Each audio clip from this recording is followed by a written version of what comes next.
We're slowly getting out of lockdown. So I hope you're keeping well wherever you are. In this lesson, what we're doing, we're looking at reading part C. And we're going to look at some reading skills which you might find useful in the OET reading exam. So these are called gist, detail, inference. And this is what we're going to look at in this lesson. And we're going to do a couple of practice tasks as well. So let's have a look then. Let's keep going. Just to let you know also, on our website, if you go to WLES.net, we've got 20% off all our courses. That's only until the 15th of March. So you've only got another week. So if you want to check it out, WLES.net, 20% off all courses. That's online courses, face-to-face, one-to-one, pretty much everything. Okay, but let's get cracking. Let's start, because really we want to look at this reading paper and these reading skills. And it's not an easy skill, reading. It's a lot trickier than people realize. In the OET exam, I'm sure most of you know that we have part A, reading part A, it's 15 minutes. And you've got parts B and C, which are 45 minutes. And these come together, parts B and C. It's really up to you how you allocate your time. In part A, the skills that you need really are skimming and scanning. You need to be able to skim read really quickly, and you need to be able to scan words or scan synonyms. And these are the skills that are really going to help you. But parts B and C are different. You don't need skimming and scanning. Really, what's going to help you, gist, detail, and also inference as well. So they're different types of reading. And this is what we're going to look at today, gist, detail, and inference. Just a quick reminder of what part C is. I'm sure most of you know this, that part C, it's specific, actually. It says here general, sorry, it should say specific to all professions. So whether you're a doctor, a nurse, a physiotherapist, a pharmacist, you're all doing the same paper. You're going to be reading 2 longer texts. It's multiple choice questions, A, B, C, and D. And like I said, the skills you've tested on gist, detail, and inference can help as well. So what is inference then? Let's have a quick look at inference. Well, it's a noun we got here, and the verb is to infer. It's a regular verb. The past is ed then, so inferred in the past.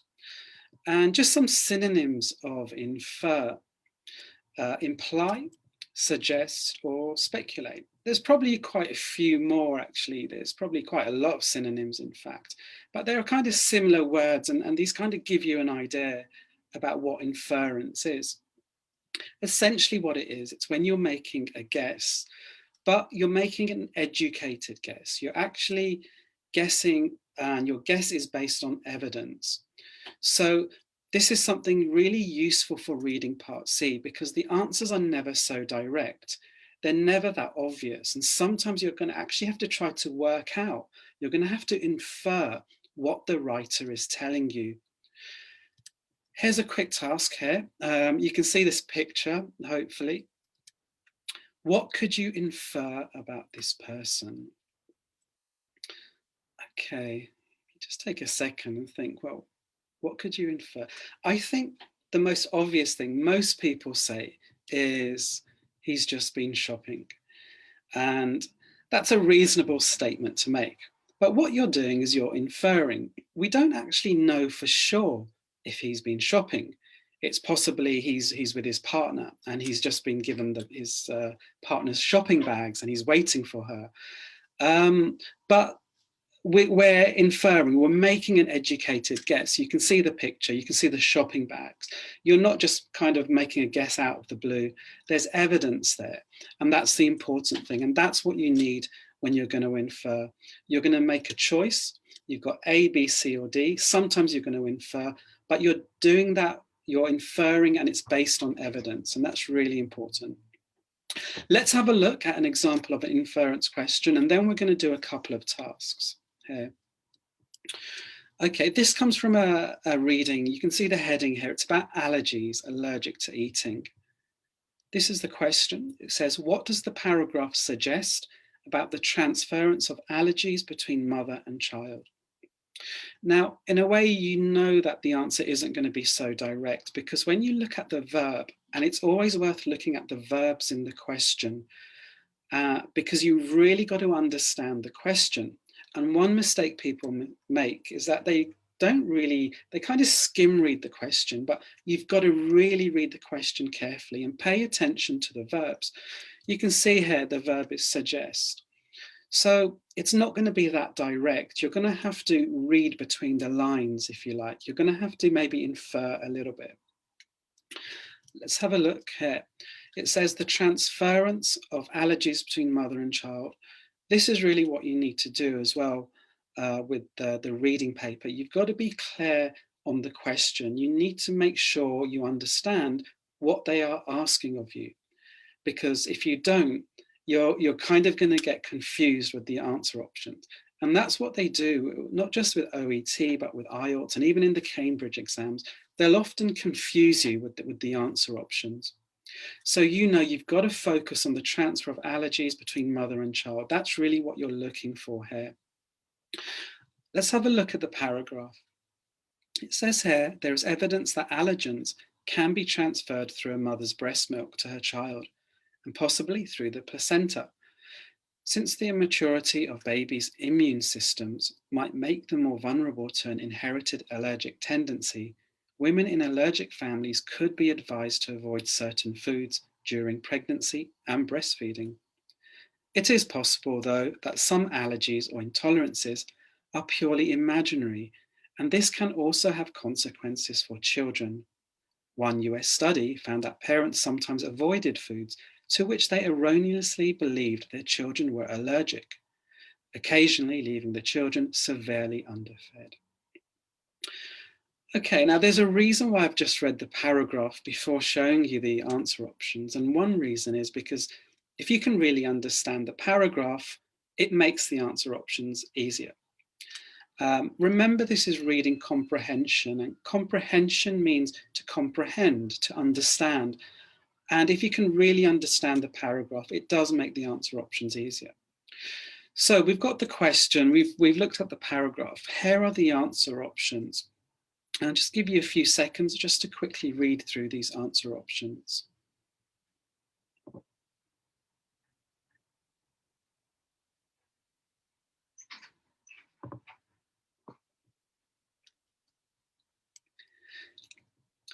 Okay, some of you might want to type your answers into the chat. Some of you might want to give it a go.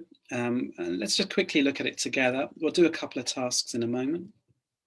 The first sentence, really, what it does, it kind of introduces the question, and that's what you notice a lot about reading Part C. Every time you have a paragraph, or not every time, but often you'll have a paragraph, and they kind of introduce the question at the beginning of the paragraph. This isn't really telling you a lot, just telling us that there's evidence that allergies can be transferred when a woman is pregnant through her breast milk, and also through the placenta, having given birth as well. The second sentence here gives us a bit more information, and it's really just telling us that when a baby's immune system isn't properly developed, they're kind of vulnerable to allergies. So sometimes if you've got an allergy and you're pregnant, you're probably better off avoiding that allergy. That's all it's really telling us. Then the final sentence, the final two sentences, it's just telling us that talks about an American study where some people thought they thought they had allergies. They got that word erroneously, so they were wrong. They didn't actually have allergies, and they avoid giving their children food because they think they're allergic to it. And what happens is their children are severely underfed then. And you might see this word here, malnourishment and underfed. And you've got to be really careful. Sometimes people will rush and just because you can see something in the paragraph, you think it's the answer. But don't forget the question. The question is asking you about the transference of allergies between mother and child here. This is kind of talking about afterwards as well. And so it's talking about after the birth, and you can see the word imaginary. It's not even a real allergy. So you're wrong if you thought it was answer B. Looking at the first sentence here, it says evidence that allergens can be transferred. Again, you might think it's answer D, most likely to take place, can be transferred. They're similar, but they're not the same. So if you did think the answer was D, again, the answer is wrong. Small differences there. Okay, the next sentence here, really it was telling us that, well, babies' immune systems, they aren't properly developed, so they are vulnerable to allergy. So really, if you avoid, if you've got an allergy, let's say to peanuts, then just avoid eating peanuts altogether. And what that is telling you, now this is where the inference comes in. You're having to infer, because really what it's telling you is that, well, if you take precautions like this, if you've got an allergy to peanuts, and if you actually take the precaution, don't eat peanuts, well, then the chances are your baby won't have that allergy. Now you can see here, it's not a direct statement. The author isn't actually saying this, but they're kind of implying this, they're suggesting it. In other words, they're inferring this. And this is what you're going to have to do sometimes in reading Part C. Even though the writer doesn't say it, it's something that's being suggested in the text. Okay, what we're going to do, we're going to do a couple of questions. So we're going to do 2 questions. You're going to see the question, and then you're going to see the text. And then you've got 1 minute to read the text. After you read the text, you'll see the answer options, and you've got 1 minute, another minute to answer the question. So you've got 2 minutes in total. There are 2 questions as well. And then we're going to analyze this together. Okay, guys, so good luck. This is question 1. You can see it's about allergies again. And this is your question.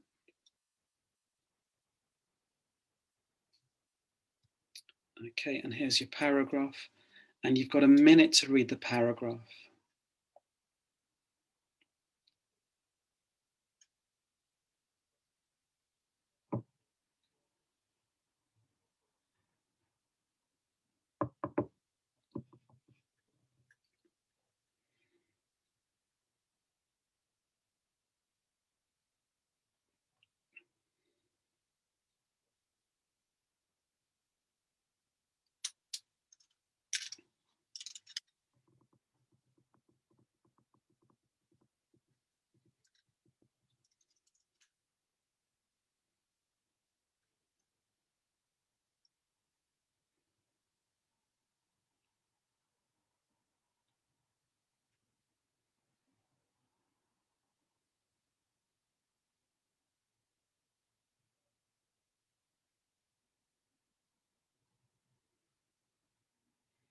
Okay, guys, so you can see the answer options. You've got another minute now to find the answer.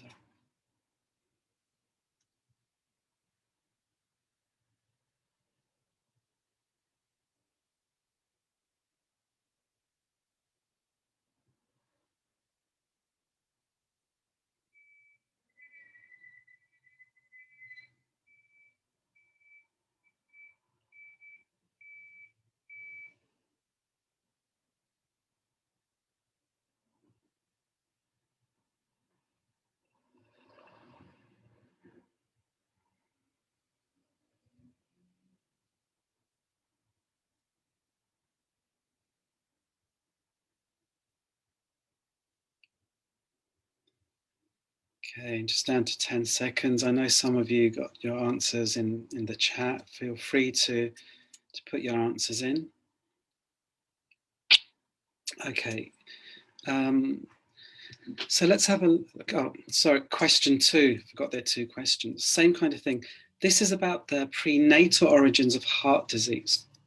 This is your question.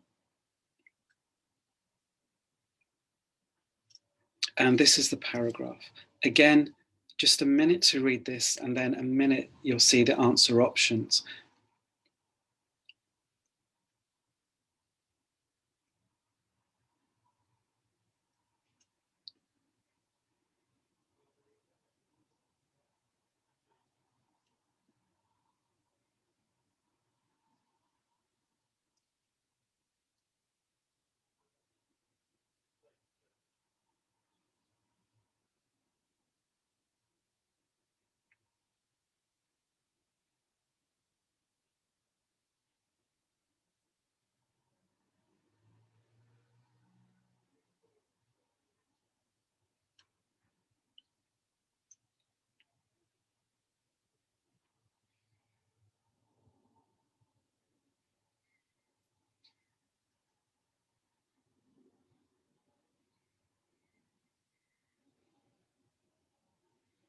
Okay, so you can see the answer options now, and you've got a minute to find the answer.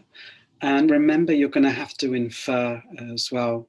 The answer isn't going to be direct. You're going to have to try to kind of read between the lines to get the answer.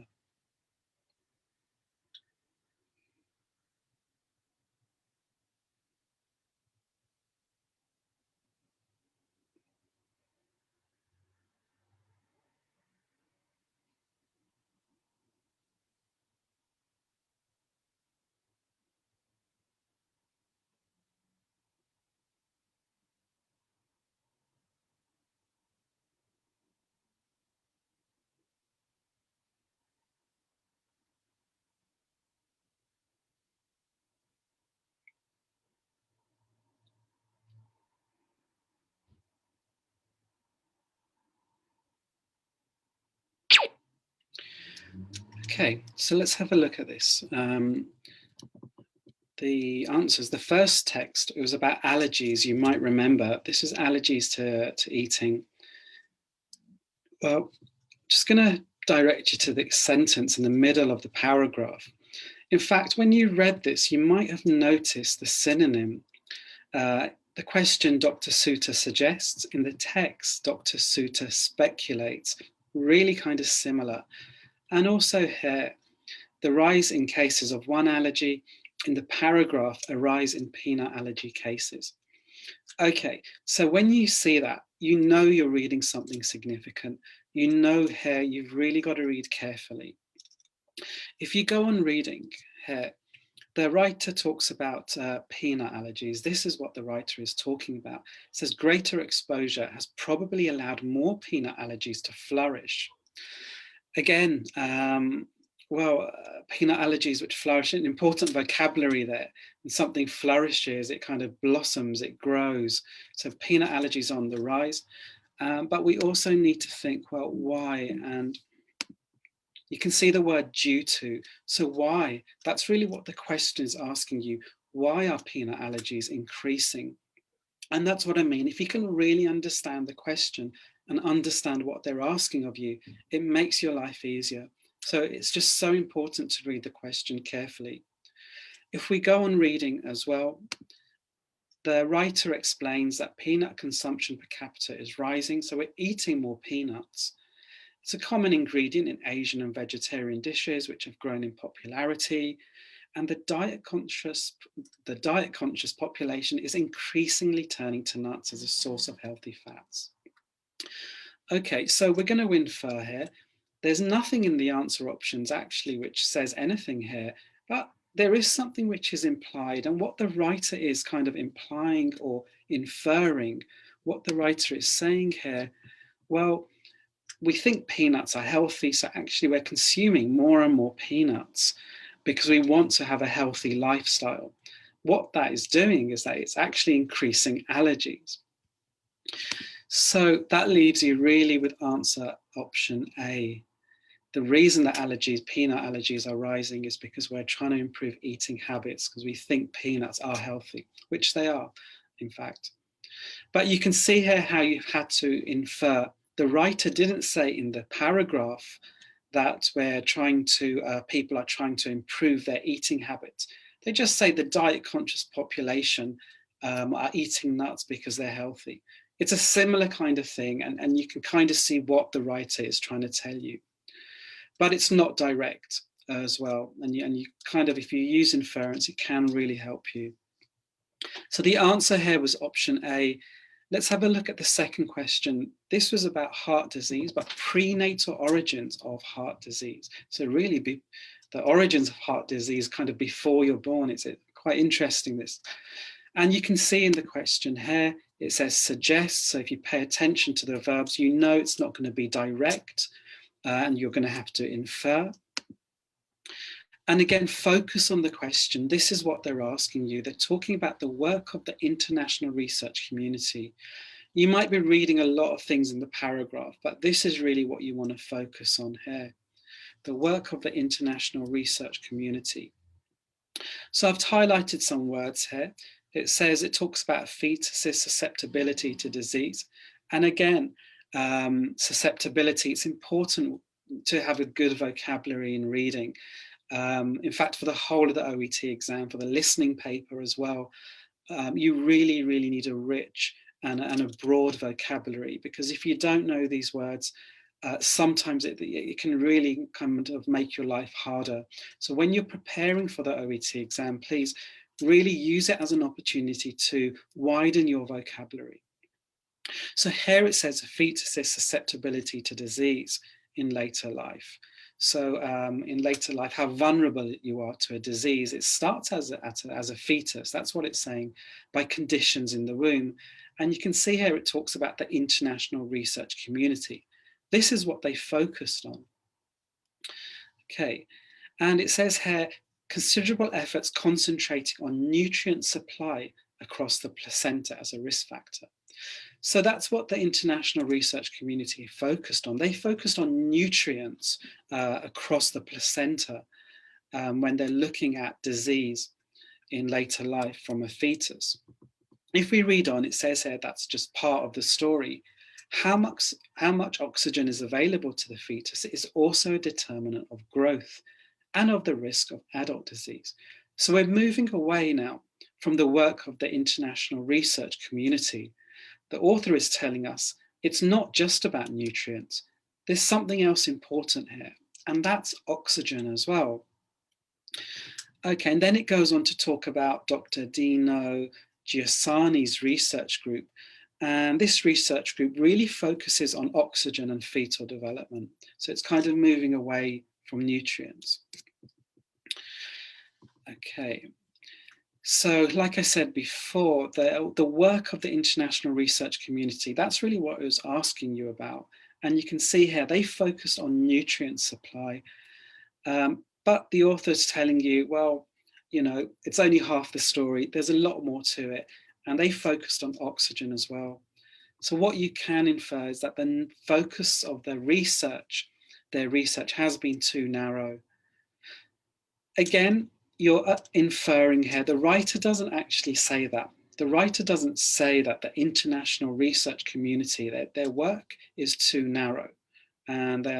But that's kind of what the writer is saying. It's just they don't say it. So you've got to infer, you've got to try and understand what's being implied here.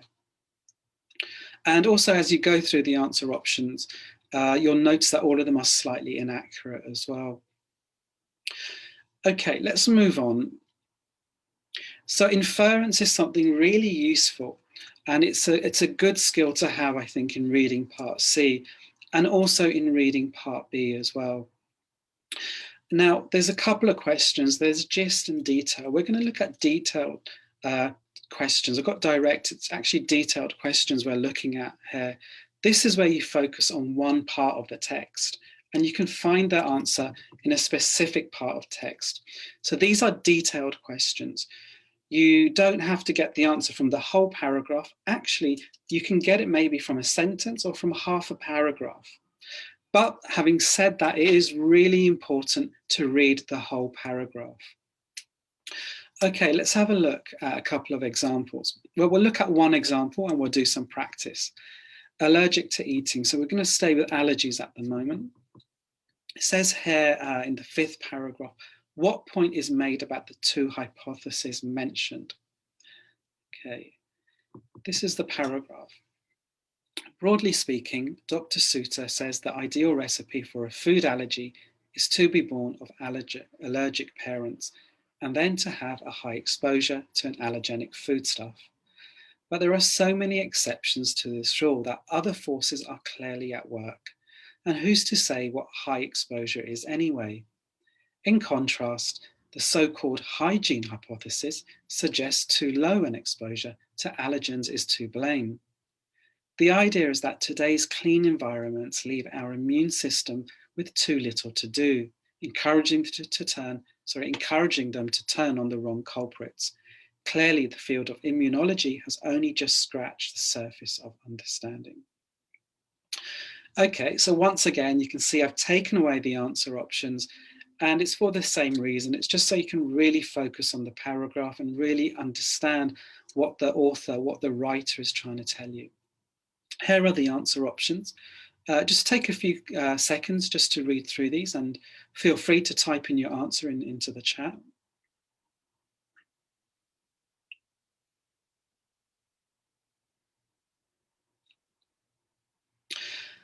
Okay, so this time it's really a detailed question, and you're going to find now the answer directly in the text here. First of all, it says what point. Now, like I said, you've got to read the questions carefully. It's not asking for the main point, which is sometimes what they do. It just wants one point, and it wants one point about two hypotheses. Now, you know you've got to find two hypotheses. To understand, to get the answer correct, you need to understand what are these two hypotheses. There's two theories, basically. What are they? Well, if we look at this and just break up the text a little bit, it says here the ideal recipe for a food allergy is to be born of allergic parents, then to have a high exposure to an allergenic foodstuff. So let's say your parents are allergic to peanuts, and then when you grow up, you eat a lot of peanuts. So this is saying you're much more likely to be allergic than to peanuts, for example. And this word is really important. In the middle, it says in contrast, and just picking up on little words, because it's going to tell you something which is the opposite. And you can see in answer option B, you've got a synonym, you've got something which contradict, and contrast. They're fairly similar things. So in contrast, we've got the second hypothesis, we've got the second theory. It says here, the so-called hygiene hypothesis suggests too low an exposure to allergens is to blame. So it's almost the opposite of the first theory. The first theory kind of says, well, you have too much exposure to these peanuts. This theory is saying, well, you don't have enough, and then you will have an allergy. So they kind of contradict each other. And that is really where the answer is. You can find the answer is answer option B. But this is also what we mean really by a detailed question. The answer is directly in the text, and you can actually see the answer quite clearly. It's expressed in a different way to the answer option. For example, the writer in the text isn't going to say these two hypotheses directly contradict each other. It's never that easy. They're going to use synonyms or similar words, or they'll rephrase things. But with direct questions, you can find the answer in the text. Like I said, really to get the answer, that's all I needed to read. I didn't actually need to understand to read the whole text. However, like I said, it is important you do read the whole paragraph. Even if you think you found the answer, just keep reading, because these questions are really tricky.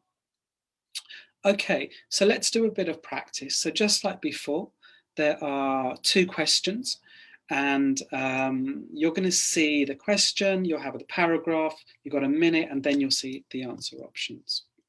This is about heart disease. Okay, what information can be found in the paragraph? This is the paragraph. The time has started, and you'll see the answer options after a minute.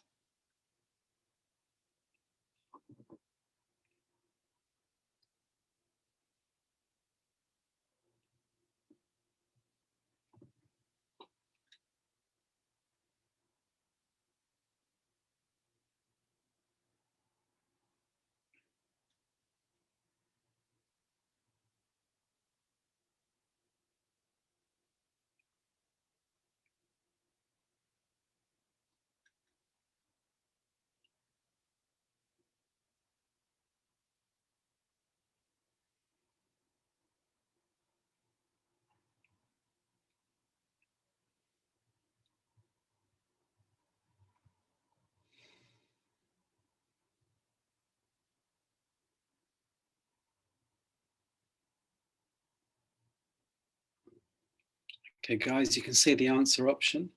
You should be able to find the answer directly in the text.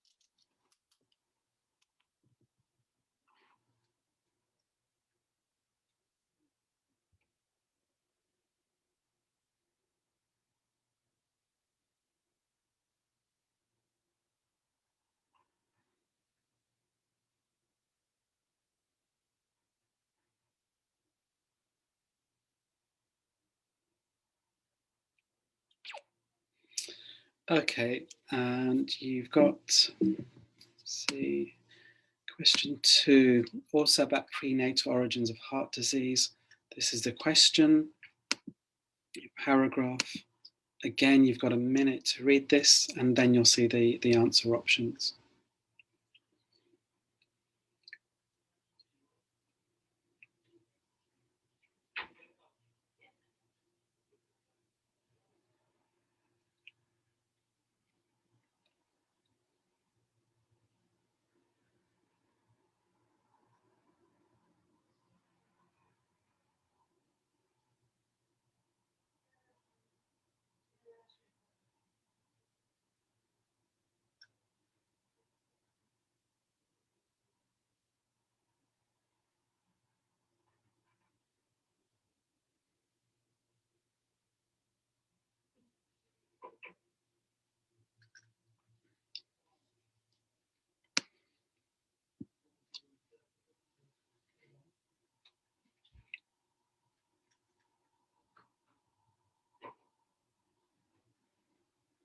Okay, guys, and these are your answer options. So you've just got a minute to figure out the answer. Feel free to type your answers into the chat as well.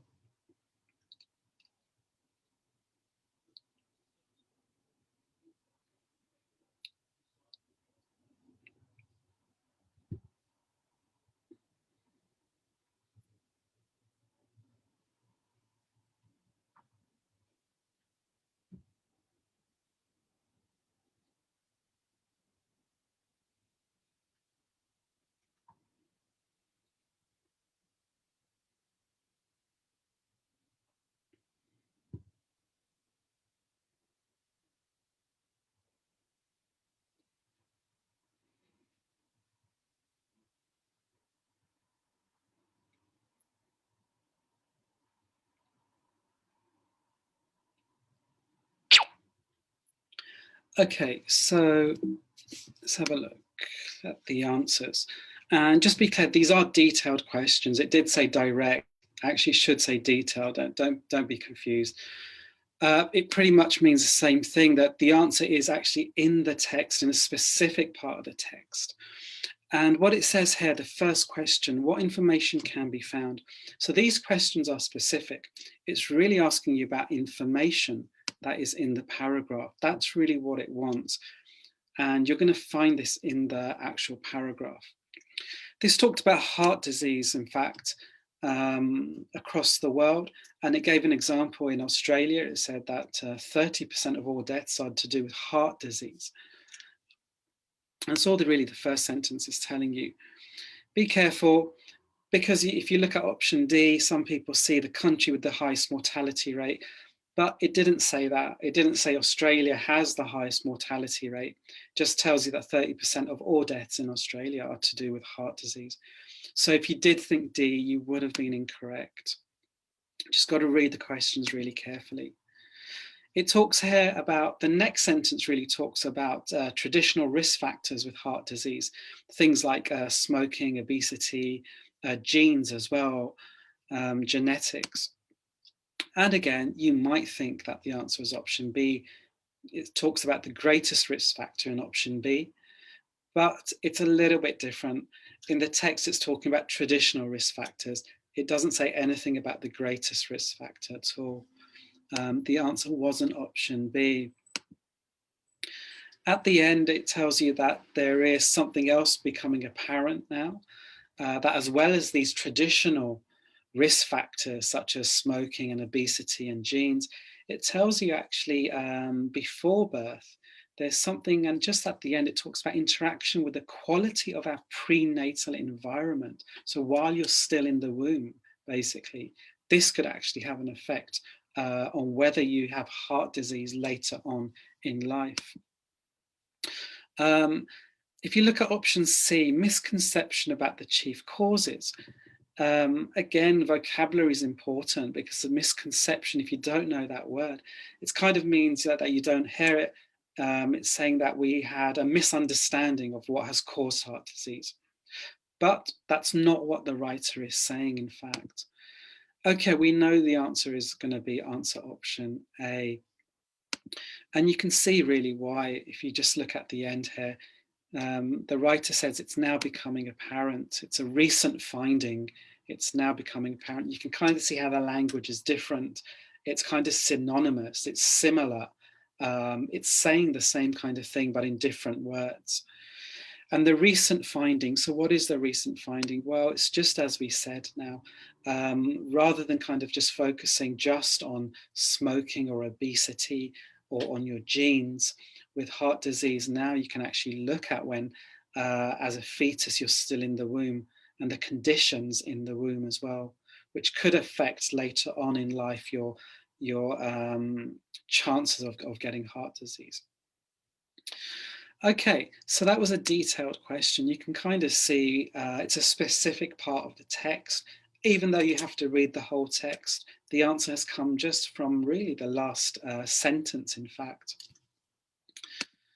This is the second detailed question. And again, really focusing on the question here. It's asking you about the assumption. That's really what it wants to know. And that's what you need to find in the text. You need to find the assumption. Now, that word may have helped you. Once you saw this word assume, well, you know you're reading something significant here. You know you're reading something really important. And you've just got to really read carefully. You're reading here for detail. You're looking specifically at information. You need to know what the assumption is. Well, if you read here, this is the assumption. It's telling you that babies born to mothers of lower socio-economic status, so poorer families, really, poorer mothers who are, live at high altitude, who live high up in the mountains, well, you would think that their babies have a lower birth weight. That's really the assumption. And that's really what they're talking about here in answer option A. Again, the language is slightly different, but it's saying the same kind of thing here. Okay. In the question as well, it says the assumption was proved wrong. And it's telling you at the end of the sentence that, well, actually what they found out was that these babies, which came from poorer mothers who were born higher in the mountains, actually, it tells you these babies were heavier than higher income mothers who were higher income, mothers who had higher incomes, who were wealthier, who gave birth to babies in the mountains. It tells you at the bottom, it turns out the difference lies in ancestry as well. Okay. So really you're looking at answer option A, which is the correct answer. Now, these are this final set of questions we're going to look at. We've looked at detailed, we looked at kind of inference. We're going to look at gist here. Now, gist is kind of different from detailed questions. Detailed questions, you focus on a specific part of the paragraph. You might be able to find the answer in a sentence or two sentences, but gist is different. In gist questions, you've got to really understand the whole paragraph. So that's what gist means. It's getting the general idea of a paragraph. Often you see this in reading part B, as well as reading part C, and you'll see questions which ask you about the main idea or the main point. Often you see these with purpose questions. They want to know why the writer has written this text. What is the point of this text? What is the writer trying to show you? So with gist questions, it's important that you do understand the whole text, but you don't have to understand every word.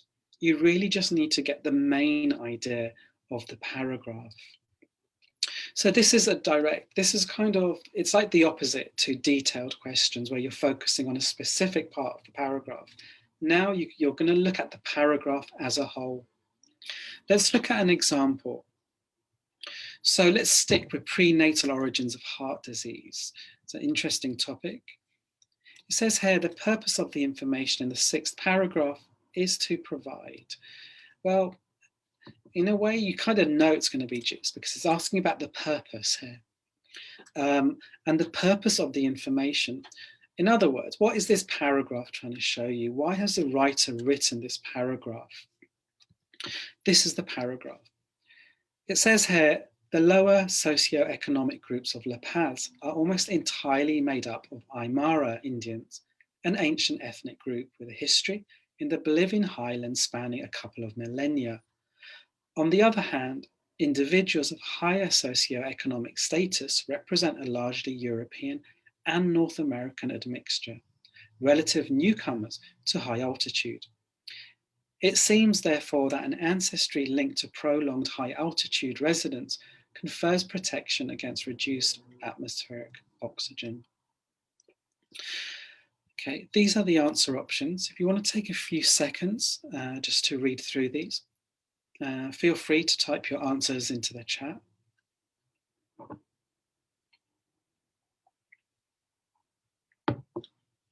Okay, so let's have a look at this here. This is what the paragraph is telling us. In La Paz, in Bolivia, lower socioeconomic groups, so really poorer groups.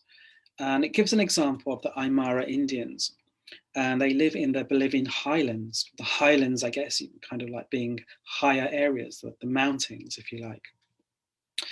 And they've lived there for a couple of millennia, it says here. They've lived there for a long time.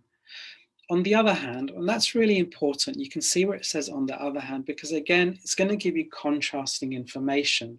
It's going to tell you something different, the opposite. So it's just really nice to pick up on these little words. On the other hand, higher socioeconomic families, so wealthier families, who are relative newcomers to high altitude. Well, it says here, it seems therefore ancestry is linked to prolonged high altitude residence. It confers protection against reduced atmospheric oxygen. Ancestry is linked to prolonged high altitude residence. All it's saying really is if you've lived in the mountains for a long time, you're more likely to be protected against oxygen when there is less oxygen. You'll be more suitable to live in mountains if your parents, your grandparents, your great-grandparents have all lived in the mountains. But if you're new to the mountains, you're going to struggle more because there's less oxygen. That's really all it's telling you here. That's basically the gist of the paragraph. That's what the writer is saying. When you look at the answer options, nothing about it being a puzzle here that's being solved. Not a confirmation of a hypothesis. No theory was put forward by the writer. And there was no solution to a problem. The writer didn't say there's been this problem and here is the solution. There's nothing there. So the only answer option it has to be is answer option C, an explanation for a finding here. And you might think, well, what is the finding? And it was all there in the last sentence. Ancestry is linked to high altitude residence in the mountains, as I was saying earlier. So really what we did, it really helped you just to understand the gist of the paragraph. If you can kind of get the gist of the whole paragraph, it really makes the questions a little bit easier. And to get the answer to that, you did really need to understand the whole paragraph. So you can see how this is different from detailed questions, where detailed questions are very specific and you can focus on a certain part of the text. Here, we kind of needed to understand all of this to get the correct answer. So what we're going to do, we're going to do a couple of gist questions, just as before.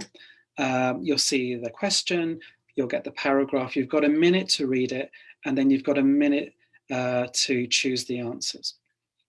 Okay. So question, here is the paragraph. Okay, good luck.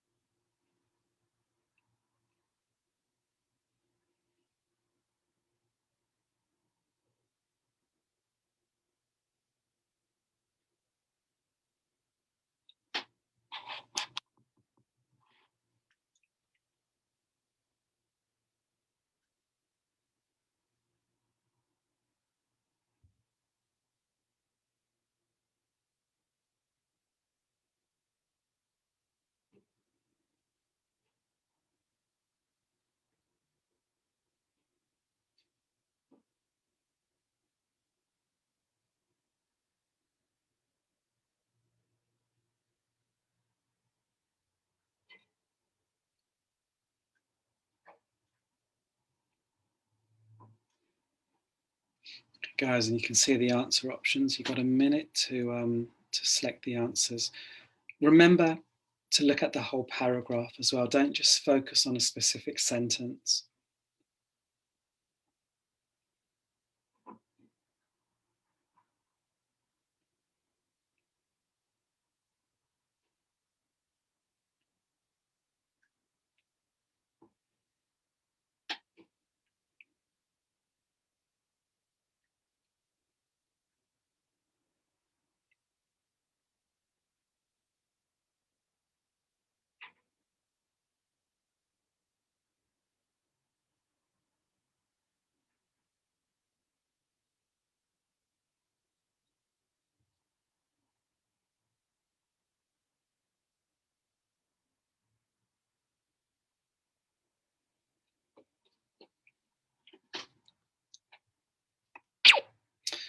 Okay, let's have a look. Migraine. Sorry, the second question. Here's your paragraph. Again, you've got a minute to read the paragraph, and then you'll see the answer options.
Okay. All right, so let's look at these two questions. The first question about heart disease asked you about the aim of the study here. And again, you've just really got to focus on the question. Make sure you know what they're asking of you. This was asking about the aim of the study, and that's really what you're looking for. If we go through the paragraph, it talks about different pregnancies in two hospitals, and you've got basically higher and lower income families. That's really what the study was focusing on. And then if we go on, it talks about Bolivia. It was saying it's split, it's divided. You have areas of high altitude, so you've got these mountainous areas, and then you've got lower areas at sea level. It gives an example then. It talks about Santa Cruz and La Paz. And it says they're striking examples of this difference. So Santa Cruz is only 400 meters above sea level, so it's almost pretty much flat really, whereas La Paz, kind of high up in the mountains, 4,000 meters above sea level. It says here pregnancies at high altitude, so pregnancies in La Paz in mountainous areas, they're subjected to lower pastoral pressure of oxygen. There's just basically higher up you are in the mountains, there's less oxygen there, kind of harder to breathe, in fact. And it says here, women living at high altitude in La Paz, they're more likely to give birth to underweight babies than women living in Santa Cruz. Finally, it says this is a result of, is this, in fact, it asks the question as well, is this a result of reduced oxygen in the womb or poorer nutritional status? So really looking at the whole paragraph, you think, what is the gist of this paragraph? What is really the purpose of this study? It's all about a study, but what actually is this study? What is it looking at? And that's what you've got to determine. What you notice about the answer options is that they all begin with verbs. To compare, to assess, to find, to determine. Sometimes the verbs are quite similar and you don't really need to pay attention. Here they're slightly different. And if you look through, well, if you look at answer option A, it says to compare neonatal records between the UK and Bolivia. You can see there's nothing really there. They're not comparing neonatal records between the UK and Bolivia. So it is actually inaccurate. And also, let's go on to B. This talks about 2 risk factors, to assess 2 risk factors for newborns. And if you look at the bottom of the paragraph, it talked about oxygen and it talked about nutrition. And we don't know. Actually, this is what the study was trying to find out. The study was trying to find out why women living in the mountains in La Paz have underweight babies. Is it because of nutrition or is it because of the oxygen? That was really the focus of the study. And that was the answer to the question. But really, to get the answer, you've had to look at the whole paragraph. You've had to understand just really generally the idea of the paragraph. You didn't need to understand every single word, but as long as you kind of get the main idea. Okay, this is question 2. It was about migraines. And once again, let's have a look. You might notice, again, looking at the answer options, they all begin with verbs again. Normally what I do is I just quickly underline the verbs as well in the answer options just to kind of help me focus. You've got explain, address, illustrate, clarify. So they're all slightly different, these verbs. Explain causes of migraine aura. You've got to address the fear surrounding migraine aura. Illustrate the strange nature of migraine auras, or clarify a misunderstanding about migraine auras. Okay, they're all about migraine auras. You can actually just take them out. You don't really need to focus on them. They're in all of the answer options. So in a way, that's really what you're looking at. Why does the writer tell the story of the news reporter? To explain causes, to address the fears, to illustrate, to show how strange these migraine auras are, or because the writer's trying to clarify a misunderstanding. So again, we're going to have to understand the whole paragraph. It's not a detailed question. You're not just going to find this in a sentence or in half the paragraph. You're going to have to really just understand the whole paragraph. The first half of the paragraph, it talks about the news reporter. The news reporter was giving a live commentary. Again, you can see in the first sentence, they have the word unintelligible. And again, you can see how important vocabulary is to reading part C. Unintelligible. So basically they couldn't understand.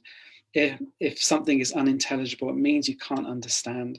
So they couldn't understand this news reporter. Suddenly she became unintelligible. Something strange happened. They thought she had a stroke. Others thought she'd been drinking, or she was on drugs, or some. But she said, basically, I just had a headache. That's all it's telling you in the first part of the paragraph. So it's telling you what happened to the news reporter. Then it goes on to explain that the speech difficulties were actually symptoms of an aura migraine. And they talk about other symptoms as well. Visual or visual, there are blind spots, you have flashing, there's zigzagging or sparkling as well.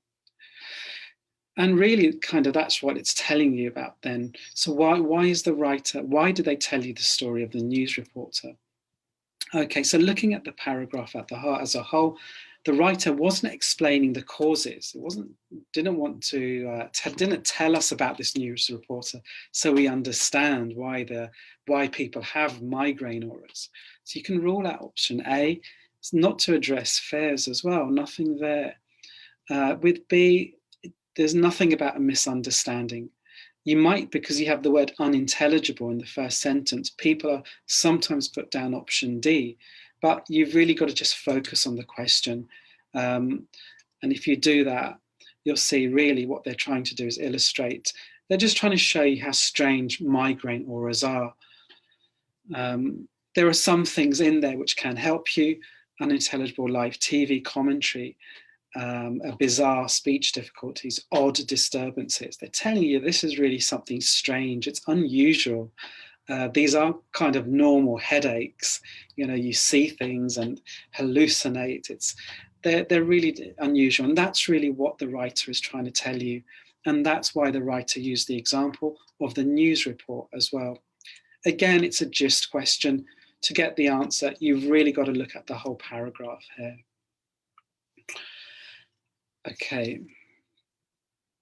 Okay, guys. So really, if we just recap on a couple of points, because we've done quite a lot of work in the past hour, and just some tips. Make sure you always understand the questions in reading part C. Underline the verbs, and really think, what are they asking you as well? One mistake people make is that because they see something in the text, they think that that's the answer. Option B says this, and option B is in the text, but it doesn't answer the question. So make sure you understand the question. It's really important. And think, you might have to infer. If it's a gist question, you may have to infer. And if it's a detailed question, you may have to infer as well. So it's a good skill to have. Remember, you're going to have to read between the lines. It's not always obvious there. So be prepared to infer. Think also, remember that the language in the answer options is different from the language in the text as well. So think about synonyms, think about synonymous language. Read the whole text. That's really important. Even if it's a detailed question where you can find the answer in the first half of the paragraph, just make sure you read the whole text, because you never know. And that's true with part B and C. Just really important, you read the whole paragraph. Understand the general meaning. So we talked about gist questions. Remember, you don't need to understand every word to get the gist. You just really want to get the main idea. This is really useful for reading part B as well. And in part B, they often ask you the purpose. What's the purpose of this email? What's the purpose of this document? Or it asks you about the main idea. So think about the gist, just getting the general idea of a paragraph as well. Think about the strategies that we've used as well. Remember, we looked at reading the questions, then we went to the paragraph, and then we looked at the answer options. That's really important. It might help you, it might not, but give it a go. Everyone's different, and you need to experiment as you prepare for the OET exam. That's why preparation is so important. See if it works for you and try and find something that works for you. Some people just like to read the answer options first, then the paragraph, and that's fine. If that works for you, go ahead and do that. But remember, this is reading comprehension. And if you can really comprehend, if you can understand the paragraph, it makes the answer options easier. Okay, build up vocabulary. We've talked about this before as well. The more vocabulary you have, the easier it is. And that's also true with listening, parts A, B, and C, in fact. And also you see sometimes you have quite an unusual word, and they trip you up, because if you don't understand this unusual word, it's difficult to get the answer. So really just build up your vocabulary. And finally, just read as well. It's strange to say that, but this is a reading exam. And like any skill, if you want to be good at something, just need to practice it. If you want to be good at swimming, you need to go swimming. If you want to be good at tennis, you've got to play tennis. If you want to be good at reading, you've got to read. And that's something you really need to do. I meet people who have really good English and then they fail the reading paper, and it's partly because they never really read. So just read as much as you can as you prepare for this OET exam. There's some really good websites. There's a British Medical Journal, the BMJ. and you find free articles there. There's stuff on the BBC if you look at health and science, and there's stuff in newspapers as well.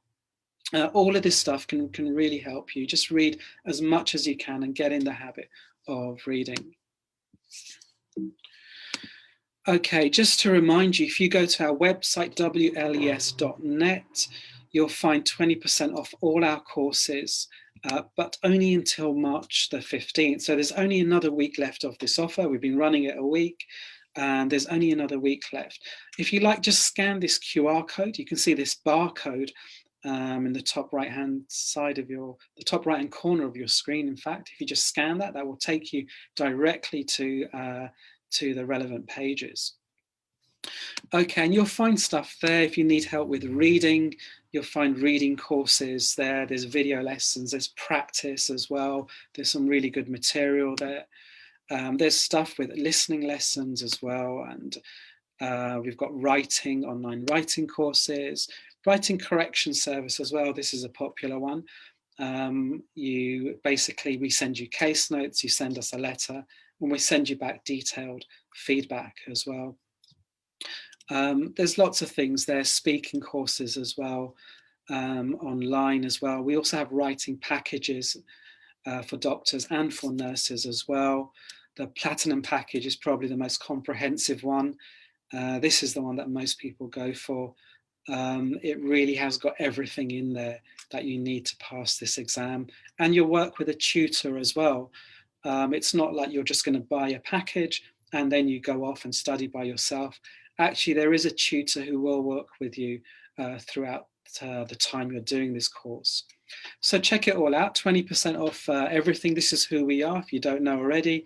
That's me on the left, Beth Stacey, she's in the middle, the Assistant Director of Studies, and hopefully you'll get to work with Beth again when we do another live class. On the right, you see Catalin as well. Catalin, she's an interlocutor here. She does the exam kind of invigilation for OET here in London. And just a reminder as well that we are open as well. So come into the school. The school has been open. We opened up again on Monday. It's great. So here we're getting back to normal. We are running classes. So if you want face-to-face courses, then please just come and have a chat with us, email us as well, or give us a call. We are here. We love talking about OET. If you just need some advice or anything, if you just want to talk about OET, then please get in touch. But if you are here in London, then please do come in. Come and have a coffee with us. We'll kind of talk to you, and we'll do our best to guide you as well. Okay, guys, so that's it today. We'll see you next week at a slightly earlier time.